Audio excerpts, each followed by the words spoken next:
किशनगंज में 2.50 लाख की घूस लेते राजस्व कर्मचारी रंगे हाथ गिरफ्तार।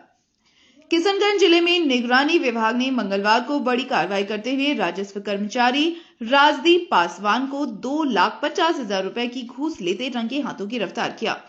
खगड़ा निवासी ओवैस अंसारी ने जमीन म्यूटेशन के नाम पर अवैध मांग की शिकायत की थी, जिसके बाद विभाग ने गुप्त जांच कर मामले को सत्य पाया और ट्रैप ऑपरेशन की योजना बनाई।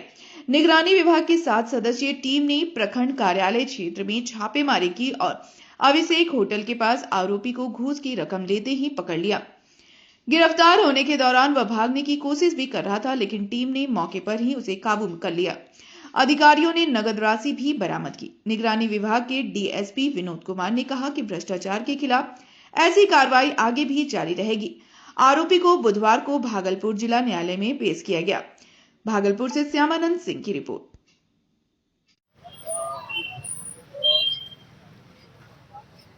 ओवैस अंसारी की जमीन थी, जो उनके पिताजी और माताजी के नाम से जमीन का लैंड रिसीट कटना था और उसके लिए उनके द्वारा परिमार्जन कराया गया था।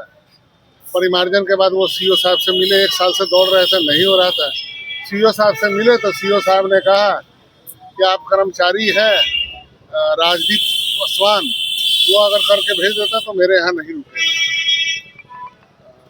शिकायतकर्ता गए उनके पास लैंड रिसीट कटाने के लिए, लैंड रेंट का रिसीट कटाने के लिए, तो उसके लिए उनके द्वारा 270 की मांग की गई। बाद में अनुनय विनय पर 2.5 लाख करने पर तैयार हुए।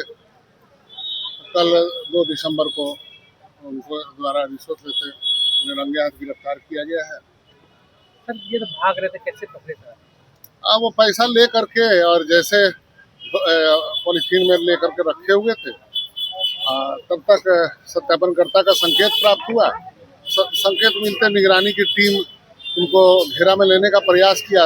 आते देख करके रुपया को गिरा करके और बगल में गड्ढा था, उससे होकर के कूद करके भागने लगे।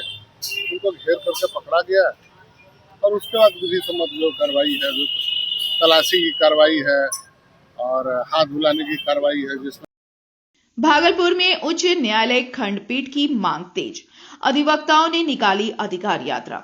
भागलपुर में उच्च न्यायालय खंडपीठ की स्थापना की मांग एक बार फिर जोर पकड़ने लगी है। इसी मुद्दे को लेकर भागलपुर व्यवहार न्यायालय के अधिवक्ता मंगलवार को सड़कों पर उतर आए और अधिवक्ता अधिकार यात्रा निकाली। जुलूस कचहरी परिसर से शुरू होकर समाहरणालय, मनाली चौक, तिलका मांझी चौक होते हुए पुलिस लाइन मार्ग से वापस कोर्ट परिसर लौटा।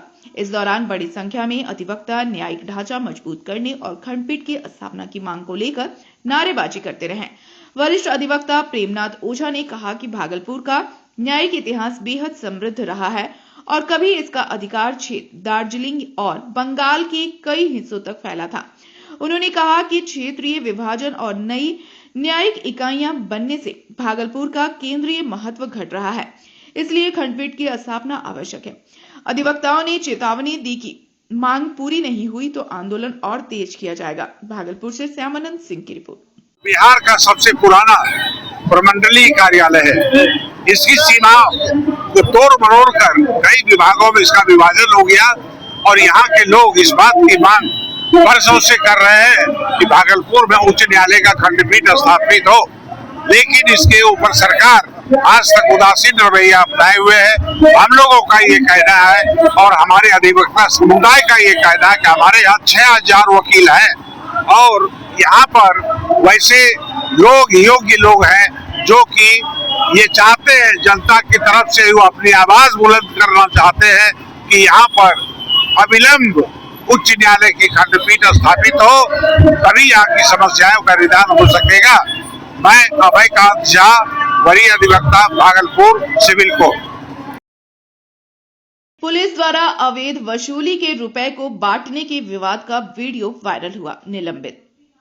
भागलपुर नारायणपुर पिछले दिनों भवानीपुर थाना के पुलिस पदाधिकारी और होमगार्ड जवान का अवैध वसूली के रुपए को बांटने पर विवाद होने का एक वीडियो सोशल मीडिया पर तेजी से प्रसारित हुआ। वीडियो प्रसारित होने के बाद नवगछिया एसपी प्रेरणा कुमार ने जांच का आदेश नवगछिया एसडीपीओ ओम प्रकाश कुमार को दिया, जहां वायरल वीडियो में कही गई बातें सत्य प्रमाणित हुई। जिसके कारण भवानीपुर थाना में कार्यरत पुलिस पदाधिकारी पुलिस निरीक्षक वारिस खान को निलंबित किया गया। 2 होमगार्ड जवान संदीप कुमार गुड्डन मंडल को लाइन हाजिर करते हुए जिला पदाधिकारी भागलपुर को पत्र प्रेषित कर दिया गया। वायरल वीडियो में अवैध वसूली के रुपए को बांटने के कारण जो विवाद चलते पुलिस वाहन में हुआ, उस विवाद को भी वीडियो में स्पष्ट सुना गया है, जिसके कारण यह कार्रवाई की गई है। भागलपुर से श्यामानंद सिंह की रिपोर्ट। भागलपुर में अतिक्रमण हटाओ महाअभियान, 50,000 का जुर्माना वसूल। भागलपुर शहर को जाम मुक्त और अतिक्रमण रहित बनाने के लिए जिला प्रशासन ने मंगलवार से विशेष अभियान शुरू किया। तिलका मांझी थाना क्षेत्र में नगर निगम, ट्रैफिक पुलिस और जिला प्रशासन की संयुक्त टीम ने सड़क किनारे किए गए अतिक्रमण पर सख्त कार्रवाई की। पूरे दिन चले अभियान में लगभग 50,000 रुपए का जुर्माना वसूला गया। वहीं अवैध रूप से खड़े वाहनों पर चालान भी काटे गए। अधिकारी लगातार माइकिंग कर दुकानदारों और फुटपाथ विक्रेताओं को स्वयं अतिक्रमण हटाने की चेतावनी देते रहे। प्रशासन ने शहर की 15 प्रमुख मार्गों को चिन्हित कर रोटेशन के आधार पर नियमित कार्रवाई की योजना बनाई है। यातायात डीएसपी संजय कुमार के अनुसार दोबारा अतिक्रमण पाए जाने पर भारी दंड लगाया जाएगा। सिटी मैनेजर असगर अली ने बताया कि जल्द ही स्टेशन से तातारपुर चौक तक विशेष अभियान चलेगा, जिसमें बिस्किट वाली गली भी शामिल है। शहरवासी इंतजार में हैं कि यह महाअभियान कितनी अस्थायी राहत दिला पाता है। भागलपुर से श्यामानंद सिंह की रिपोर्ट। में बार-बार किसी न किसी चौक चौराहे पर जाम की समस्या उत्पन्न हो जाती है। जब हम लोग मूल्यांकन किए तो हम लोग पाया गया कि इस जाम में अतिक्रमण भी एक कारण है, जिसको हम लोग फर्स्ट फेज में हम लोग चाहते हैं कि जो आसानी से हो सके और आवागमन बढ़िया से चालू हो सके। फर्स्ट फेज में ये काम किया जा रहा है। दूसरे फेज में यह होगा कि कुछ लोग जो अस्थायी अतिक्रमण किए हुए हैं उस पर कार्रवाई की जाएगी। भरसक प्रयास यही किया जा रहा है कि आपके शहर को जो सुविधा मिला हुआ है उसका उपयोग सभी जनता करे और जाम से कुछ तो मुक्ति मिले। जितना बना हुआ है उतना तो चालू रहे। तो ये अभियान आपके भागलपुर शहर में लगातार चालू रहेगा।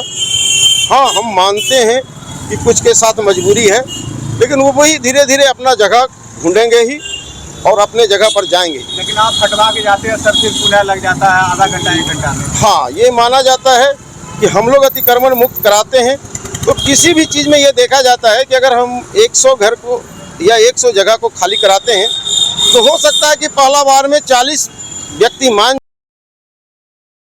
नाथनगर में आपदा प्रबंधन विशेष प्रशिक्षण शुरू। 131 महिला गृह रक्षक ले रही राहत बचाव का प्रशिक्षण। भागलपुर के नाथनगर में एसडीआरएफ की ओर से 4 दिवसीय आपदा प्रबंधन विशेष प्रशिक्षण कार्यक्रम की शुरुआत हुई। यह प्रशिक्षण बालिका उच्च विद्यालय स्थित अल्पसंख्यक छात्रावास परिसर में आयोजित किया जा रहा है, जिसमें सहरसा और मुजफ्फरपुर जिले की 131 महिला गृह रक्षक भाग ले रही हैं। 2 से 5 दिसंबर तक चलने वाले इस कोर्स का उद्देश्य आपदा की स्थिति में त्वरित और सुरक्षित बचाव राहत कार्यों की क्षमता बढ़ाना है।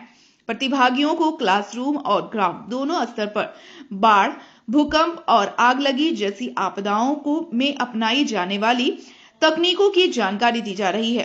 प्रशिक्षकों ने रेस्क्यू टीम संरचना, प्राथमिक सुरक्षा, आपात संचार व्यवस्था, स्ट्रेचर संचालन, सीपीआर और फायर सेफ्टी उपकरणों के उपयोग का प्रैक्टिकल प्रशिक्षण भी दिया। एसडीआरएफ अधिकारियों के अनुसार यह प्रशिक्षण तकनीकी दक्षता के साथ प्रतिभागियों को मानसिक रूप से आपदा परिस्थितियों से निपटने के लिए भी तैयार करेगा। भागलपुर से श्यामानंद सिंह की रिपोर्ट।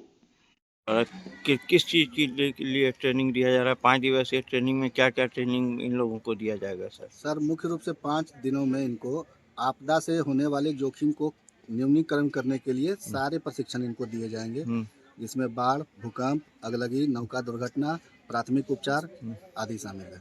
सीपीआर भी दिया जाएगा जी। प्राथमिक उपचार में sir CPR, blood control, vital sign, patient assessment, सारी चीज़ों की इनको जानकारी सिलसिलेवार ढंग से 5 दिवसीय प्रशिक्षण के दौरान कराई जाएगी।